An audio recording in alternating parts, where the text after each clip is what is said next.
જિલ્લા અસરગ્રસ્ત ખેડૂતોના 32 ગામમાં બેનર લાગ્યા। ચૂંટાયેલા પ્રતિનિધિઓએ વોટ લેવા હોય તો સુરત, નવસારી અને વલસાડ જાયના બેનરો લાગ્યા।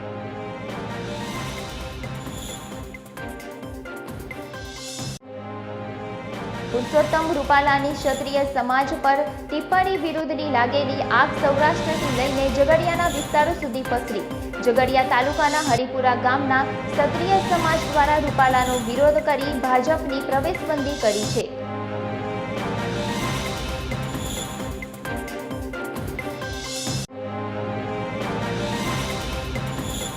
ભરૂચ શહેરમાં રિક્ષામાં મુસાફરો બેસાડી તેમના પાકીટ અને રોકડા રૂપિયા કાઢી લેતી ટોળકી ઝડપાઈ। પોલીસે 3 ઈસમોને પાસેથી 89,000નો મુદ્દેમાલ જપ્ત કર્યો।